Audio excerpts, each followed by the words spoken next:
Привет! Несмотря на то, что на моем канале в большинстве своем представлены беспроводные TVS-наушники, определенный интерес к проводным решениям как у постоянных зрителей, так и лично у меня в какой-то степени имеется. Примерно 8 месяцев назад, в начале года, я делал небольшой обзор на бюджетные гибридные наушники KZ ZSN Pro X, где рассказывал о своих впечатлениях от услышанного. Так вот, за 1500 рублей, а именно столько они на тот момент стоили, звучат эти наушники очень даже достойно. Ну а сегодня в видео будет уже другой ценовой сегмент. Это также гибридные наушники с двухдрайверной системой, но стоимостью уже в 5 раз дороже. Сегодня в видео речь пойдет о наушниках SIMGOT EM2 Rolltion Hi-Fi с арматурными драйверами от Novels 33518, которые трудятся в паре с 10-мм динамиками. Ну и разумеется, по классике жанра такой тандем просто обречен звучать максимально круто, по крайней мере на бумаге. В принципе, на деле так оно и получилось, хотя по-хорошему на сегодняшний день ничего дороже я и не слушал, и возможно существуют варианты намного интереснее. Но про звук я расскажу чуть позже, заодно сравнив их с теми самыми гибридами от KZ, но сейчас особого внимания заслуживает, конечно же, подача. Сам комплект выглядит довольно дорого. Аккуратная упаковка с приветственным письмом, 12 пар сменных амбушюр, кожаный жесткий кейс для хранения и небольшой значок с логотипом.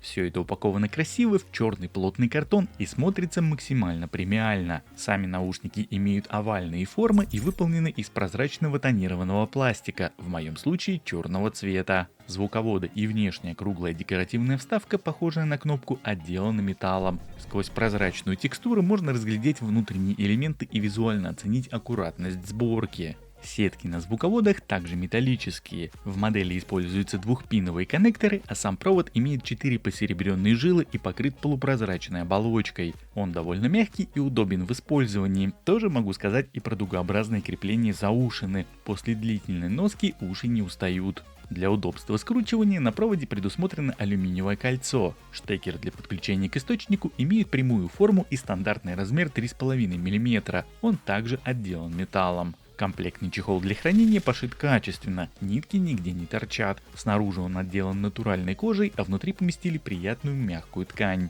Наушники обладают импедансом в 32 Ома с адаптированной чувствительностью, что позволяет им работать напрямую с источником, смартфоном или ПК, без дополнительных усилителей. Как я обозначил в самом начале, в комплекте идет 12 пар сменных амбушюр. Они здесь представлены в двух видах, с широким и более узким удлиненным сердечниками. Первые предназначены для любителей верхов и середины и помогают получить больше натуральности, вторые для любителей объемного баса. Они садятся глубже в ушные каналы, за счет чего создается больше вакуума и плотных низов. В любом случае выбрать есть из чего, и лично я никакие сторонние амбушюры на этот раз не применял. К слову сказать, свой выбор я остановил как раз таки на удлиненном формате. Примерно нечто похожее установлено на моих бюджетных наушниках KZ ZSN Pro X. Для теста и прослушивания музыки я использовал свой недавно купленный ЦАП Hibi FC3. Как по мне, он прекрасно справляется со своей задачей и не красит звук никакими оттенками. Все обработки, если таковые необходимы, можно проделывать, используя фирменный софт. Ну и первое, чем я решил заняться, так это сравнить, насколько существенны отличия в наушниках с пятикратной разницей в цене. Скажу сразу, с первых минут прослушивания явное отличие присутствует, хотя в обоих случаях сам по себе звук хорош. Тем не менее, KZ на фоне SIMGOT играют сильно проще. Создается такое ощущение, что в ZSN Pro X производитель выложил все по максимуму, не оставив никаких шансов на докрутку эквалайзером. Звук из наушников сразу получается объемным и басовитым, и что-то там равнять или выделять посредством эквалайзера как-то даже не хочется. Их просто слушаешь и все. Конечно же, никто не блокирует ручки и регуляторы, и крутить их можно как угодно. Только вот смысла в этом я особого не вижу. В новых EM2 напротив, звучание чище, ровнее по частотам и более детализированное. При этом есть огромный потенциал для своих собственных экспериментов. Модель определенно создавалась для того, чтобы звучание можно было мягко регулировать под свой индивидуальный слух и музыкальные предпочтения. В стоке же мы имеем добротный умеренный бас, небольшой провал в среднем регистре, за счет чего инструменты и вокальные партии получаются очень живыми и насыщенными, а также весьма выразительные высокие частоты, которые особенно выделяются в инструментальных композициях. И вот как раз таки их мне бы хотелось немного подубрать, что я в итоге и сделал. В целом звук очень приятный и теплый, наушники прекрасно отыгрывают металл, рок, современную популярную музыку и различную электронику. Плюс, как я уже отметил, они очень гибкие к настройке звучания. Никаких рывков в моменты регулировки ты не ощущаешь. Все происходит очень плавно. В принципе, как я уже говорил неоднократно, лично мне очень импонирует, когда производители в своих наушниках используют гибридную связку драйверов, будь то в проводных решениях или же полностью беспроводных. К сожалению, последних на рынке пока очень мало, но они все же встречаются, ведь практически всегда, применяя такой тандем, производитель обеспечивает свое устройство отличным звуком. По крайней мере, об этом я могу судить лишь по своему опыту взаимодействия с подобными наушниками, ну и разумеется, 7 год EM2 Roltion Hi-Fi исключением не стали.